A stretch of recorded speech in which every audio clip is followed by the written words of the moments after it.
Bienvenidos a un nuevo episodio de Entrevistas de Sofá, en este caso el número 14, con Guillermo Chogavilla. Así es, eso. Director de marketing de Iberred y bueno, socio también de Iberred. Y bueno, pues nada, bienvenido a las Entrevistas de Sofá. Es un proyecto que ya seguimos desde hace tiempo, nos gusta cómo comunicáis y nada, tenía ganas de invitarte y bienvenido. Bueno, gracias por invitarnos. Bueno, quería preguntarte que más que nada que también te presentases tú, que presentases a qué te dedicas, cómo se lo contarías a alguien, a un niño de 12 años, a qué te dedicas. Vale. Pues si le tuviera que contar a un niño de 12 años a qué me dedico, creo que sería corto, o sea, lo haría rápido porque les cuesta bastante captar la atención, o le contaría una historia, y como ahora no se me ocurre ninguna historia, lo diré de una forma breve. Entre otras cosas, yo me dedico a vender productos y servicios a gente que los necesita y me ocupo de que realmente reciban lo que están comprando. Muy bien. Yo lo definiría así. Si el niño quisiera profundizar más, pues igual le diría alguna forma en la que lo hacemos, pero bueno, básicamente creo que le diría esto. Muy bien. ¿Qué nos puedes contar que no salga en tu bio, en tu web, en tu currículum, como algo que crees que habla mucho de ti? A ver, yo hay una cosa que, bueno, igual he contado en otras ocasiones, que me ha hecho, que viví de pequeño, que me ha hecho entender o trabajar la relación de las marcas con los clientes de una manera muy concreta, ¿no? Yo me crié entre Palma y Pollensa, mi familia es de Pollensa de toda la vida, pero mi padre montó la clínica dental en Palma, entonces yo vivía en Palma y todos los fines de semana, los festivos, Navidad, Semana Santa, verano, me iba a Pollensa, ¿no? Entonces viví ese contraste entre vivir en Palma y vivir en Pollensa.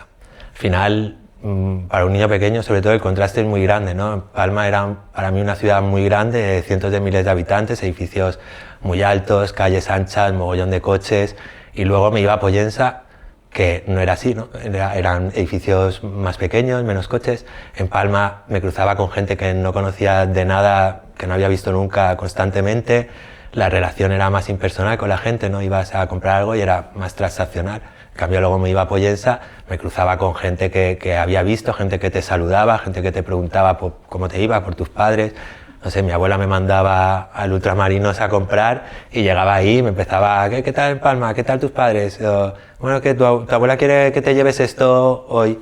Y ya hasta sabías lo que querían, ¿no? En Pollensa las puertas de las casas estaban abiertas para que el vecino fuera, para que el amigo, el familiar llegara y entrara. En Palma no ocurría. No sé, yo creo que ese contraste entre lo que es una ciudad grande, que de pequeño ya te digo, para mí Palma era inmensa, ahora igual no me parece tan grande, y Pollensa es lo que a la hora de crear la relación entre marcas y clientes siempre he querido trabajar desde esa perspectiva, ¿no? Con algunas marcas más, como ha sido con el caso de Iberred, y con otras no tanto, pero siempre ha tenido que haber un punto de cercanía entre la marca y el cliente. Sí, que al final es esto algo que os define muy claramente, la relación cercana, ¿no? con el cliente, ¿no? Sí, en Iberred, de hecho, es nuestro core, ¿no? Es nuestro posicionamiento. Desde el inicio hemos querido ir por esa línea. Tú llevas 15 años en Iberred y en esos años ha habido algún punto de inflexión a la hora de decir, bueno, la marca la vamos a generar así, la vamos a posicionar así, ¿o es algo...? Pues yo diría que en ese sentido, ha habido dos momentos, ¿no? Hubo un momento en el inicio, claro, como dices, yo llevo desde hace más de 15 años, ¿no? Yo empecé en Iberred en 2007, antes había trabajado con otras marcas y antes había estudiado en una universidad de Madrid marketing y gestión comercial, y en la universidad nos enseñaron un concepto muy básico, pero que a mí me quedó grabado y que consideré que era muy importante, como es el posicionamiento de una marca, ¿no? Fijar una idea en la mente del cliente sobre tu marca, ¿no? Una idea que tiene que ser diferente a la competencia o que la competencia no la esté empleando, una idea que sea importante para tu cliente, y si ya es imposible de copiar, pues mejor, pero hoy en día ya casi no hay nada imposible de copiar. Pero bueno, entonces con esta idea, cuando en 2007 empezamos con Iberred, yo pensé, joder, ¿qué podemos ofrecerle al cliente que no puede ofrecerle a otras empresas de la competencia? Por aquel entonces prácticamente solo competíamos contra 2, 3 multinacionales, ¿no? Entonces ahí es cuando llega ese momento que unes puntos y yo veía a nuestra competencia como Palma y veía a Iberred como Pollensa, que hice. Entonces, claro, yo creía, es verdad que no hicimos ningún estudio de mercado ni nada, pero creía que el tema de ser cercano importaba a la gente y era algo que las empresas multinacionales, las grandes, no podían hacer. Entonces empezamos a posicionarnos ya en ese sentido desde el inicio. Y sí, además hace poco me encontré un folleto en la oficina que era del 2009 y leí los copies que tenía, los mensajes, y iba muy en la línea en cómo nos comunicamos ahora, bueno, más en concepto. Es verdad que eran más enrevesados, eran más caóticos, no tenían no estaban tan pulidos como pulimos ahora los mensajes, ni los gráficos, pero bueno, que ya teníamos esa idea en mente desde el 2007. Qué bueno. Bueno, a mí hay algo que como cliente me obsesiona bastante, que creo que vosotros lo hacéis muy bien, y no sé si eso es un poco ir a contracorriente o ya debería ser lo normal, pero es el hecho de no obsesionaros en captar nuevos clientes y cuidar a los que ya tenéis dentro, ¿no? Que a mí me parece como de manual, pero... A ver, captar nuevos clientes es muy importante, pero cuidar a los que ya tienes para nosotros lo es más, ¿no? Entonces nosotros ya siempre hemos tenido esos principios dentro de la empresa, es que no podemos ofrecer algo a un cliente nuevo que no le ofrezcamos a uno antiguo. Y es verdad que eso en el sector de las telecos va un poco en contracorriente, porque bueno, te comentaba que hace unas semanas escuché un podcast de marketing y decía algo así como no tengas la filosofía de las telecos, ¿no? Y hablaba en ese sentido, en no ofrecer los mejores precios, los mejores servicios a los nuevos y no ofrecérselo a los antiguos. Entonces, claro, para nosotros eso que puede parecer una locura comercial no es más que sentido común y continuar con nuestros principios. Nosotros tenemos la idea de cercanía, del buen trato al cliente, ¿no? Entonces, ¿cómo vamos a dar un buen trato al cliente si estamos tratando mejor al de fuera? ¿No? Es incoherente. Y lo que no puedes hacer con tu posicionamiento es ser incoherente, porque bueno, de vez en cuando puedes fallar, de vez en cuando puedes no seguirlo por algo, pero te tienes que dar cuenta de que no, eso no puede ser, porque la incoherencia al final la pagas como marca. Sí, entonces nosotros siempre hemos querido ir en ese sentido, igual un poco contracorriente con lo que se estaba haciendo en el sector y con lo que se sigue haciendo mayoritariamente, que es centrarse en ir a por el nuevo cliente y olvidar un poco al de siempre. Bueno, de hecho es como en las encuestas de satisfacción, para la gente, ¿no? Las telecos siempre están como ahí, como en el primer puesto, ¿no? De quejas y tal, ¿no? Como... Ahora hace tiempo que no lo veo, pero es verdad que hace 2-3 años queríamos hacer una campaña en relación a esto y no dejaba de estar siempre en el 2, el 3, el 2, el 3, el 1. Durante años atrás siempre ha estado en esa posición de empresas con mayor quejas en los departamentos de consumo. ¿Y habéis tenido algún momento en el que, así desde fuera, para la competencia, habéis hecho algo que pareciera como una locura a nivel de comercial, a nivel comunicativo, y que luego han dicho, vaya, esto... A ver, yo creo que un poco va en la línea de esto que comentábamos, y es que el simple hecho de no hacer promos mejores para nuevos clientes que para los de siempre, yo creo que ya es un poco, igual otras telecos lo ven como una locura, como ostras, ¿cómo hacen esto? ¿Cómo pueden funcionar? Una empresa cómo puede funcionar sin ofrecerle mejores productos, servicios, precios a los nuevos que a los de siempre. Claro. Pero esto que para otros igual puede parecer una locura, para nosotros es lo más normal y además lo aplicamos. Hace poco hicimos una mejora de la red de fibra. Es una mejora que nos permitió doblar incluso la velocidad con un pequeño coste para nosotros mayor, pero es un trabajo muy importante que han hecho el Departamento de Sistema y de Ingeniería. Y esta mejora que suponía doblar la velocidad de fibra se la aplicamos a todos nuestros clientes sin que la pidiesen antes que a nadie. No era normal que la aprovecháramos para vender antes que poderse aplicar a los clientes. De hecho, no quisimos poner este producto hasta que no pudiéramos hacérselo a todos los clientes, porque lo podríamos haber implementado antes a pocos clientes porque tenía capacidad, pero para que la capacidad de la red lo pudiese implementar de golpe a todos los clientes que ya teníamos, tuvimos que esperar un tiempo. Es decir, podríamos haber empezado a vender más megas al mismo precio antes, pero no lo hicimos porque hasta que no se lo podemos aplicar a los clientes, nosotros no lo hacemos. Otra cosa que igual en nuestro sector va un poco contracorriente y nos pasó un caso curioso, bueno, y es que muchas empresas, bueno, igual lo has vivido, no sé, mucha gente llama para darse de baja a su compañía de fibra y móvil y le hacen una contraoferta. Sí, sí. Pues nosotros no hacemos contraofertas, ¿no? Nosotros nos llama un cliente, no nos ha pasado mucho, la verdad creo que nos ha pasado 1 o 2 veces, nos ha llamado un cliente para decir que se va de baja, nosotros le dijimos cuál era el procedimiento, un procedimiento muy simple porque también en eso queremos facilitarles, si el cliente quiere estar con nosotros súper feliz, si se quiere ir, pues no le vamos a poner pegas. Entonces el sistema es fácil, pero el cliente nos dijo en aquella ocasión, ya, pero no me hacéis una contraoferta. Y o sea, ya esperaba, ya lo hacía con la intención de que le hiciéramos una contraoferta, ¿no? Creo que incluso esto es perjudicial para todas las empresas de teleco, porque la gente ya se lo sabe este truco, ya lo prueba, ya lo hace. Entonces nosotros ahí tampoco entramos y lo que le dijimos al cliente, nosotros siempre ofrecemos el mejor precio que podemos ofrecer para dar el servicio con la calidad mínima que lo queremos dar, que no es una calidad baja, es una calidad alta en cuanto a atención al cliente y en cuanto a fiabilidad de servicio. Entonces nosotros no hacemos contraofertas. Es verdad que si un cliente dice, llama, no, me doy de baja, nosotros siempre le preguntamos por qué para ver si podemos solucionar el motivo de la baja. A veces es el precio el motivo de la baja.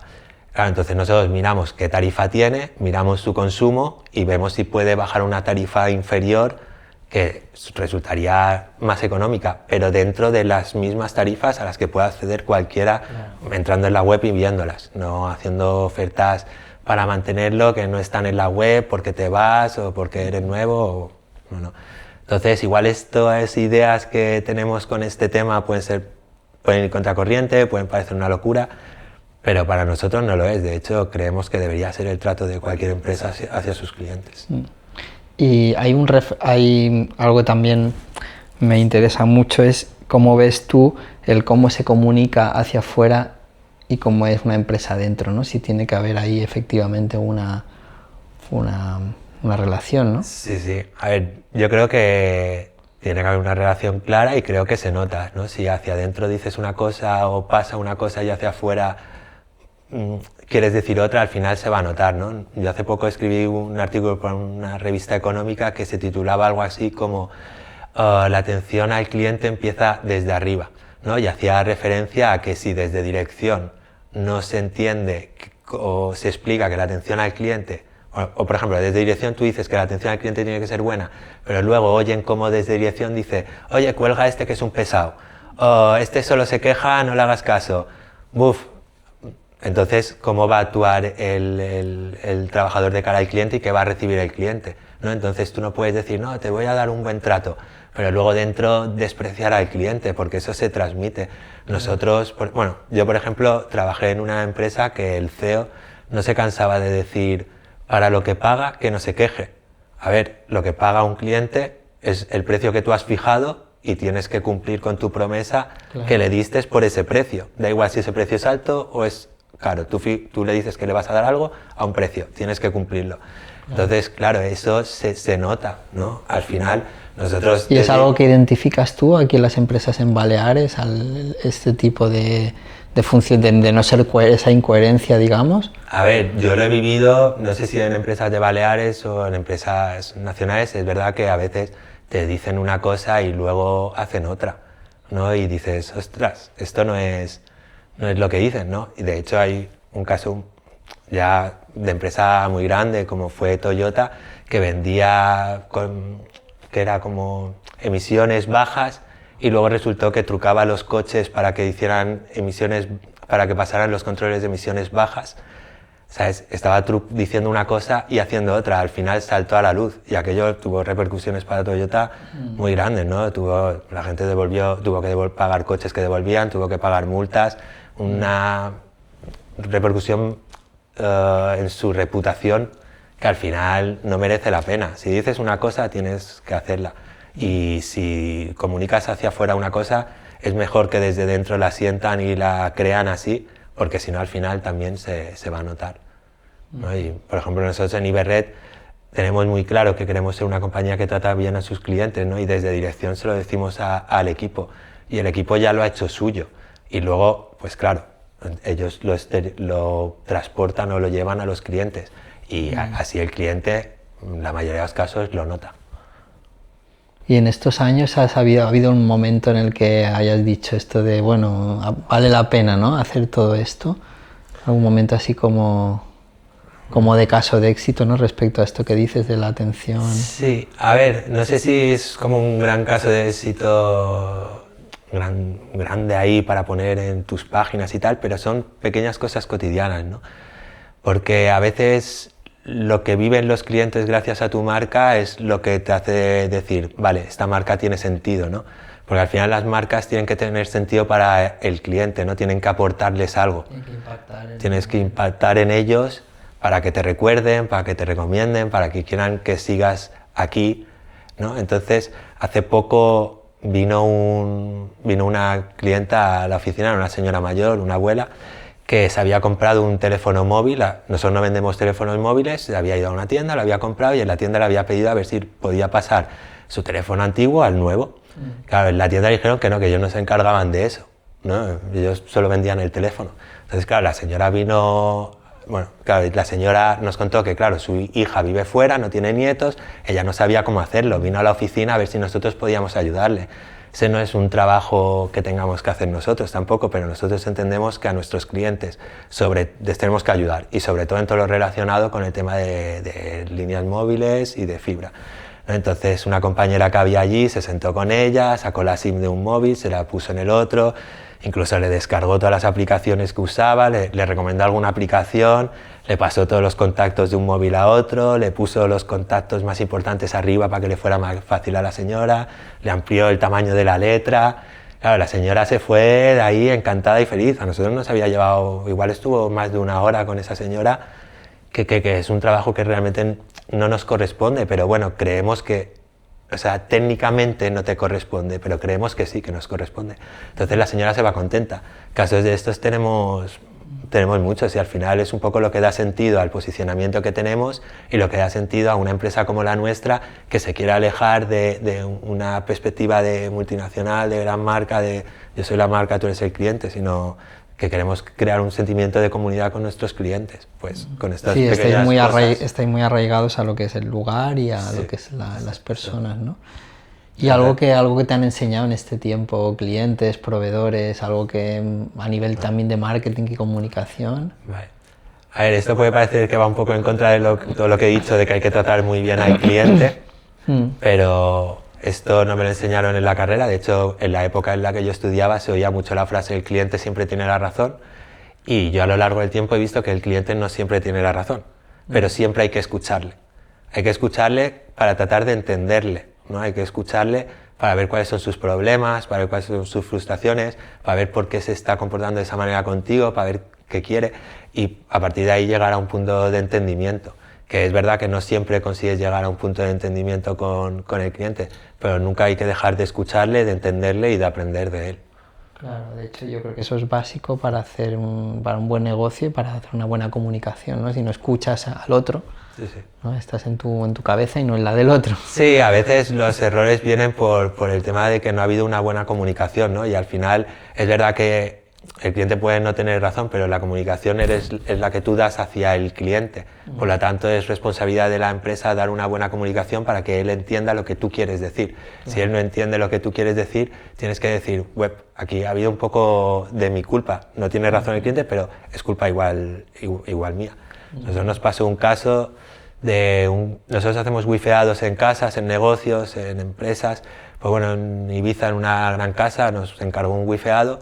Y el técnico fue allí para hacer un presupuesto, el encargado que había de la casa grande, porque ni siquiera hablábamos con el dueño de la casa, nos dijo dónde tenía que haber wifi, nos dijo esta zona, el técnico que tiene más de 5 años con nosotros, ninguna queja de ningún cliente nunca, pues hizo el presupuesto, hicimos la instalación y al cabo de unos días nos llama el cliente, el dueño de la casa, que no llegaba el wifi en toda la casa. Claro, nosotros hablamos con el técnico y nos dijo, claro, es que el encargado a mí me dijo que el wifi tenía que llegar a esta zona, no me dijo esa otra zona que ahora el cliente quiere que llegue el wifi. Claro, ahí había un fallo de comunicación un poco. Nosotros entendemos que él nos dijo dónde quería que el internet y nosotros le pusimos internet ahí. De hecho le preguntamos, ¿pero va bien internet? Y me dice, sí, en estas zonas va perfecto, pero en esta otra zona no hay. Ya, es que en el presupuesto no estaba estipulado esta otra zona, no lo habíais pedido. Claro, pero es que en el presupuesto ponía todo el equipamiento que íbamos a poner, las horas, no había un mapa o una especificación de las zonas. Nosotros, a partir de este problema que tuvimos con este cliente, decidimos que a partir de ahora en los presupuestos iba a especificar qué zonas iba a cubrir visualmente o de forma escrita, pero de una manera que quedase clara qué zonas iba a cubrir el wifi. Entonces, claro, tenía razón el cliente, desde nuestro punto de vista no, pero bueno, había habido un fallo de comunicación, hablando con él entendimos dónde estaba el fallo, que nosotros podíamos mejorar y decidimos actuar. Entonces sí, al cliente hay que escucharle siempre, y para entenderle y para aprender. Muy bien. Creatividad, ¿cómo ves tú la creatividad en una empresa? Bueno, aparentemente una empresa que no se dedica directamente a cosas de creatividad, pero como es algo importante para ti como profesional, para una empresa. A ver, para mí la creatividad es importante, pero no solo como profesional y no solo para el mundo de las empresas. La creatividad es importante para todos los ámbitos de la vida y para todo, hagas lo que hagas. Si eres estudiante y tienes que hacer una presentación, si la haces con creatividad, pues mejor. Si trabajas en desarrollo de producto, también mejor. Al final, es verdad que igual se entiende la creatividad como algo grandilocuente, como algo artístico. Claro, yo no veo la creatividad desde ese punto de vista. Yo veo la creatividad desde tengo un problema o quiero conseguir un objetivo, ¿cuál es la mejor forma de conseguirlo? Vamos a buscar una solución creativa que me lleve a ese punto de la manera más eficiente posible. Entonces, si entiendes la creatividad desde este punto, creo que es básico para cualquier cosa que hagas en la vida. Tener creatividad te va a ayudar. No sé si fue Einstein que dijo la imaginación es más importante que el conocimiento. Yo no sé hasta qué punto, haciendo parecido entre creatividad e imaginación, pues no sé hasta qué punto es más importante que el conocimiento. Creo que el conocimiento es muy importante. Pero está claro que si alguien como él dice eso es porque realmente de la imaginación, de la creatividad, al final salen grandes cosas, grandes ideas, ¿no? Grandes conocimientos incluso. Entonces, ¿crees que es una habilidad que se puede desarrollar, que se puede trabajar? Creo que es algo que todo el mundo debería desarrollar. También creo que es algo que hay gente que la tiene más innata, como hay gente que comunica de una manera más innata, hay gente que es más líder desde que es pequeño y lo lleva ya en la sangre y es capaz de que le siga la gente sin haber estudiado, sin haber nada, sin haber aprendido, sin haber tenido que leerse mil libros o probar. Igual que hay gente que juega al fútbol por sí mejor que otra y otra que no es muy buena de buenas, pero de tanto entrenar se vuelven buenísimos, ¿no? Entonces creo que la creatividad, igual que cualquier otra habilidad, se puede entrenar y de hecho hay que entrenarla. Y de hecho, o sea, es algo que deberíamos todos trabajar, ¿sabes? Y tampoco, luego cuando te paras a pensar sobre ella, creo que tampoco es tan difícil ser creativo, ¿no? Porque al final, a veces es que creemos que la creatividad tiene que ser inventar algo súper sorprendente. A veces unir dos puntos, dos cosas, ya es creatividad, ¿no? Al final, por ejemplo, en el mundo de empresa, llevarte lo que está haciendo otro sector a tu sector puede ser muy creativo para tu sector cuando en otro sector lo estaban haciendo desde hace años. Ahora, no sé, ahora o desde hace poco, relativamente poco, las eléctricas tienen tarifas planas. Las tarifas planas en las telecos están desde hace décadas, ya creo, desde hace mucho tiempo. Claro, eso puede ser, ostras, qué innovador el de la eléctrica que pone una tarifa plana para la electricidad.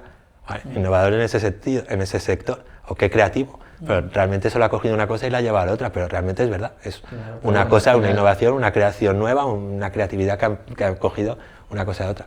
O el tema de unir puntos, ¿no? También es creativo y tampoco al final creo que está al alcance de cualquier persona. Sí, al otro día lo comentaba en un correo esto, ¿no? Que a veces hay esa idea de que la creatividad tiene que ser como algo que aparece algo original, absolutamente de la nada, pero al final la historia de la creatividad, incluso la historia del arte, es coger cosas que ya están y reinventarlas, reescribirlas, unir puntos y adaptarlas. O sea, que no es que tiene que ser ¿no? Eso es creatividad, sí. Eso es así. Yo creo que pocas cosas nacen de cero. Casi todas las cosas más creativas de las que disfrutamos hoy han sido uniendo dos puntos, no sé. Sí. Casi todo el mundo ve Netflix todos los días. Al final, ¿qué hizo Netflix? Llevó el videoclub a Internet. No deja de ser un videoclub en Internet. un juego de Netflix, va, lo que se le ocurrió, el tío debe estar ahí en lo más alto. Sí. Solo cogió un videoclub y lo metió en internet. Explicado así parece fácil, Sí, no es tan bueno, fácil, tuvo que hacerlo, pero vamos, tuvo que que hacer sí. muchas cosas, pero al final no hizo más que unir dos cosas. Y bueno, hablando de sectores, el vuestro, que siempre como muy técnico, siempre lo relacionamos con técnicos que hablan a técnicos. ¿Cómo has hecho en ese caso para ir construyendo ese relato de marca, ¿no? Algo que va más allá de lo... Sí, al final también esto empieza desde el 2007, ¿no? Nosotros nos decidimos posicionar como una empresa cercana, una empresa humana, de tú a tú, del pueblo, estamos aquí al lado. Entonces siempre huimos de las palabras técnicas. Es verdad que hay veces que tenemos que emplearlas porque las empleamos, pero cuando empleamos una palabra técnica es porque sabemos que está ya todo el mundo la emplea y la conoce, ¿no? Pero nosotros siempre hemos huido del tema técnico, siempre hemos querido tener un lenguaje conversacional, hablar como hablan nuestros clientes, ¿no? De hecho, yo recuerdo hace bastantes años, de mandar correos explicando las mejoras, las actualizaciones, los nuevos productos, y los mandábamos como si estuviéramos hablando, ¿no? Era un correo que hablaba y se salía un poco de la línea de los correos que solía recibir la gente. Y me acuerdo un amigo que también es emprendedor, ha abierto varios negocios, que me llamó cuando recibió el correo y me dijo: esto no es serio, parecéis que no sois una empresa seria, no sé qué. Le dije: pues la verdad que en aquel momento, está hablando igual 2010, 12, por ahí, no sé, en aquel momento me hizo recular, ¿sabes? Me hizo dudar de si lo estábamos haciendo bien o no, y bajamos un poco el tono conversacional y subimos un poco el tono más formal, y ahí estaba ya en un punto entre conversacional, de calle, Sí, pero con respeto y educación, o profesional, y al final no te quedas ni en un sitio ni en otro y no dices nada, no eres nadie, mejor estar en un lado o en otro. Y durante unos mesecitos me hizo dudar. No, pero eso es un temazo, y bajamos el tono, volvimos al tono profesional, y hoy en día yo he trabajado con él tiene empresas y él hoy en día usa el tono conversacional, ¿sabes? Porque igual ahora ya está más... No del todo, pero ya está mejor visto, ya se hacen más campañas con ese tono, se mandan más emails con ese tono, entonces... Pues, pero en aquel momento a mí me hizo echar para atrás un poco. No, pero es un temazo, el tema de las opiniones, ¿no? También del entorno, que muchas veces uno hace algo, pero tienes ahí la vocecita, ¿no? No, esto no va a funcionar, esto la gente no lo va a entender, ¿no? Pero a veces hay que, a veces hay que escuchar. Sí, a veces no hay que escuchar y hay que, que guiarse, ¿no? O sí que hay que escuchar, pero luego decir: mira, no te voy a hacer caso, o sí. Pues bueno, la verdad que era una voz de una persona a la que yo tenía en gran consideración, porque había hecho muchas cosas de tema empresa. Entonces, claro, sí que lo vi como una voz que era a tener en cuenta. No, y que es lo normal, que es lo normal en ese mundo, la acabé ¿no? haciendo caso. Claro, es lo normal también, y entonces como es lo normal, todo lo que suene diferente puede parecer... Sí, a veces cuando intentas innovar pasa eso, que la gente no acaba de verlo y bueno, o tiras para adelante o... Y bueno, nosotros durante unos meses es verdad que tiramos para adelante, pero luego seguimos con la idea de que tenemos que tener un tono conversacional, hablar como hablan nuestros clientes, y los temas técnicos los dejamos justos, sobre todo para cuando hablamos con empresas, porque nosotros vendemos a nivel particular y residencial, pero también vendemos a nivel empresas muy grandes, y ahí sí que ya hablamos con los técnicos de la empresa y podemos emplear el lenguaje todo técnico que queremos. Claro. ¿Qué pesa más para ti hoy, el precio, el servicio o la confianza? Yo lo tengo súper claro, ¿no? Entre precio, servicio y confianza, todos son importantes, pero sin lugar a dudas el más importante es la confianza. Sin confianza no hay venta. Eso yo lo tengo claro. Da igual el precio que tenga tu producto, ¿no? Yo, aunque compre algo por €1, tengo que tener la confianza de que me va a dar lo que estoy comprando por ese euro. Si yo no y es verdad que cuando compras algo de menor precio, tu nivel de confianza puede ser inferior, bueno, puede fallar, tampoco pasa nada. Si es un precio muy elevado o te lleva mucho tiempo adquirirlo o lo que sea, o lo del precio, pues sí que quieres que la confianza pesa más. Pero vamos, siempre, sin lugar a dudas, tiene que haber confianza. Nosotros en Iberred tuvimos un gran problema en los inicios, y era un problema de confianza. La verdad, nosotros cuando empezamos con Internet Rural en 2007, la gente no nos compraba porque no confiaba que nosotros fuéramos capaces a darles internet en su casa rural, porque no había nadie que lo estuviera haciendo. Y la frase que no nos cansábamos de oír, siempre nos decían lo mismo, una y otra vez, era: si Telefónica no puede, ¿cómo vais a poder vosotros? ¿No? Haciendo referencia a una empresa pequeña, de pueblo. Entonces, ahí da igual el precio que hubiésemos puesto, no íbamos a vender, porque si total no les iba a llegar internet, o eso es lo que pensaban ellos, ¿cómo nos iban a comprar? Entonces, bueno, tuvimos que trabajar el tema de la confianza con un par de acciones. Sí, la verdad que... Por cierto, cuéntanos cómo es el inicio fundacional, que es también interesante, de Iberred. Vale. Bueno, nosotros empezamos en 2007 porque, bueno, queríamos llevar internet a la casa familiar, que está en una zona rural, ¿no? Mi padre tenía una clínica dental y él siempre le gusta mucho el tema tecnológico, le gustó mucho el tecnológico, y en la clínica puso internet, solo salir internet ya lo tenía, ya empezó a poner programas informáticos y quería acceder a los programas que tenía en la clínica desde la finca cuando estábamos allí. Entonces nosotros llamamos a varias compañías para ver si nos podían poner internet en la finca, allí en Pollensa, y bueno, la mayoría se reía de nosotros, no se reía así, me parto de ti, pero bueno, veían como no, aquí no hay internet, ni lo esperes, por ahora. Bueno, por ahora no lo decían, directamente ni lo esperes.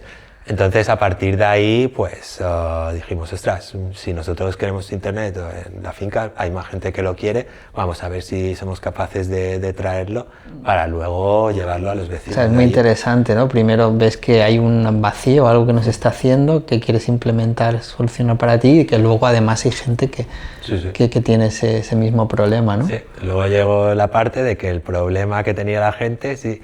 Es verdad que por aquel entonces internet no era tan necesario, o no lo teníamos tan de por mano de usarlo casi para todo como ahora, que si las películas, la música, mirar los correos siempre. Entonces, claro, entre que no existía esa necesidad tan grande y que no confiaban en que lo fueran a tener realmente por una empresa como nosotros, pues la gente tampoco lo contrataba. Pero bueno, sí, al final trabajamos lo de la confianza con un par de acciones que hicimos y conseguimos empezar a vender.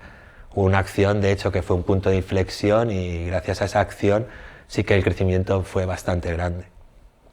Es muy chula la historia, ¿no? de la fundación, me parece interesante. Bueno, vamos acabando. Es algo que siempre pregunto, ¿no? Si volvieras a empezar, si tuvieras 25 años y tuvieras que decir lo que has hecho, lo que no has hecho, lo que harías. Vale. Sí, yo ahora tengo una hija de un año y pienso mucho en qué le diré cuando vaya creciendo, qué consejos le daré, y te das cuenta de que los consejos que le quiero dar a mi hija no son más que los consejos que me daría a mí mismo, ¿no? Entonces ahora me haces esta pregunta, y hace poco escuché una anécdota de Federer y dije, joder, esto se lo contaré a mi hija cuando sea mayor, así que ya aprovecho y la cuento aquí. Cuenta. ¿No? Y es que Federer contaba que cuando él falla un punto, piensa, es solo un punto, y sigue jugando, ¿no? Eso lo hace para quitarse como la presión del error y concentrarse en el siguiente punto, ¿no? Me pareció súper interesante, pero me parece más interesante los dos datos que dio después. Luego dio dos datos que por sí solos igual no dicen mucho, pero al unirlos dices, joder, pues vaya mentalidad más buena, y esto es importante, ¿no? Porque él dijo que solo había ganado el 54% de los puntos que había jugado. Es decir, yo pienso en que un hombre como Federer, que ha triunfado tanto, que ha ganado tantos torneos, que está en el top de los tenistas, solo haya ganado un poquito más de la mitad de sus puntos, no me parece un dato de un triunfador, así por así. Pero luego dijo que ese 54% de los puntos que había ganado le habían hecho ganar el 80% de los partidos. Entonces tú dices, joder, solo ganando un poquito más de la mitad ha ganado tantos partidos y ha llegado donde ha llegado. Creo que aquí hay una lección muy potente, ¿no? Por un lado, no te centres en el error y concéntrate en el siguiente partido, y por otro lado, es que no hace falta acertar siempre, no hace falta ganar siempre para triunfar al final, para llegar donde quieres llegar. Pero lo que no tienes que hacer es concentrarte en el error y estar siempre con la siguiente jugada. Cuando fallas o cuando aciertes, a la siguiente jugada. Entonces creo que esto es una lección que me gustaría haber aprendido antes, porque es verdad que te vienes un poco abajo cuando pierdes, no piensas ya en lo siguiente, que crees que has de ganar siempre para poder triunfar. Entonces creo que es una lección importante que dio Federer. Y que le contarás a tu hija. Y que le contaré a mi hija. Qué bueno, qué bien. Bueno, hablando así de referencias, algo también que me gusta preguntar es que, pensando también en nuestra audiencia, la gente que nos sigue, algo que crees que puede motivar, algo que has leído, que has visto, que dices, oye, esto... Pues mira, hace poco vi una película que creo que a todo el mundo que está en el mundo del emprendimiento, de las marcas o de la comunicación, el marketing, le puede aportar, no solo le puede inspirar, puede aprender con ella y además es súper entretenida. Es una película que hay en Prime, que es Air, que es sobre un momento histórico de la trayectoria de Nike. No es el momento en el que fichan a Michael Jordan. En la película hay un montón de momentos históricos de por qué Nike se convirtió en lo que al final se ha convertido.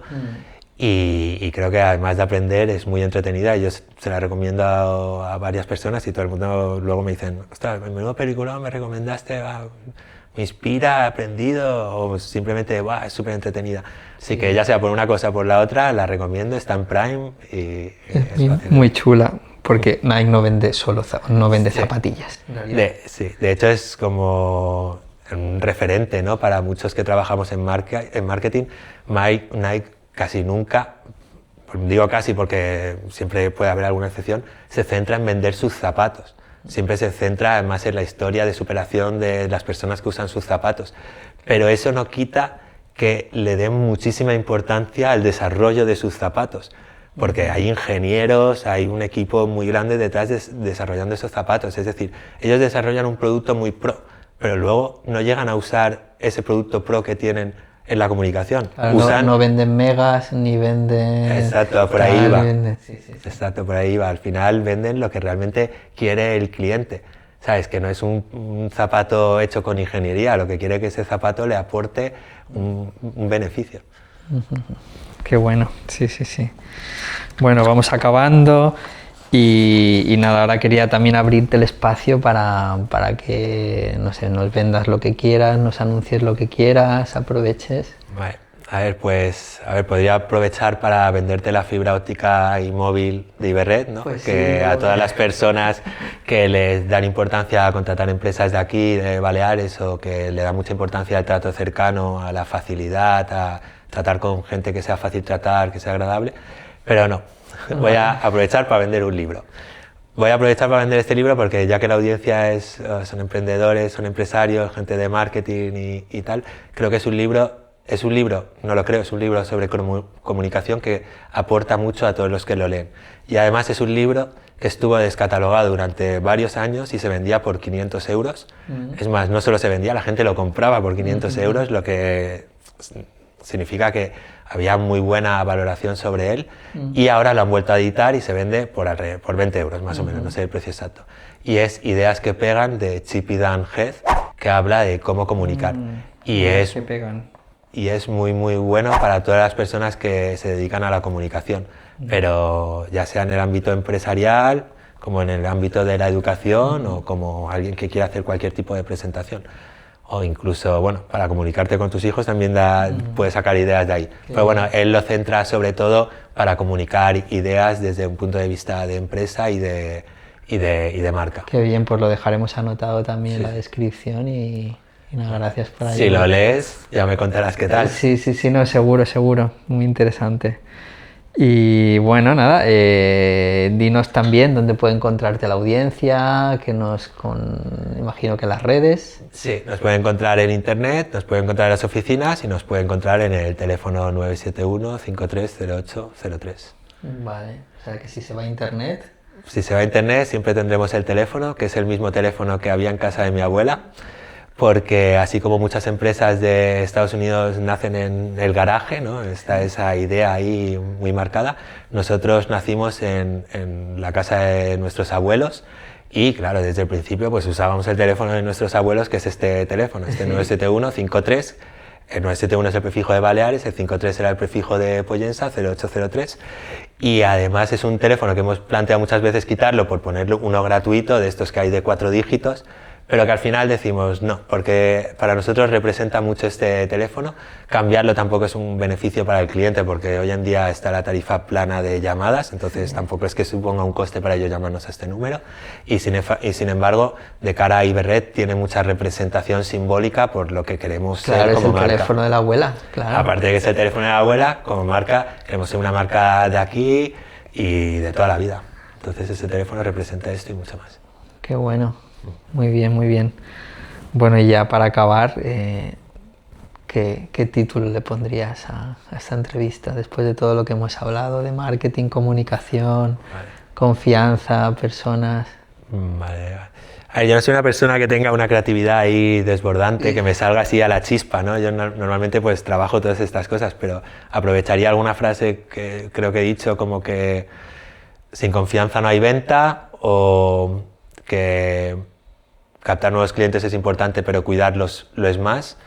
O bueno, esto que hemos hablado ahora al final, el teléfono de casa de la abuela. Me gusta, me gusta. Muy bien.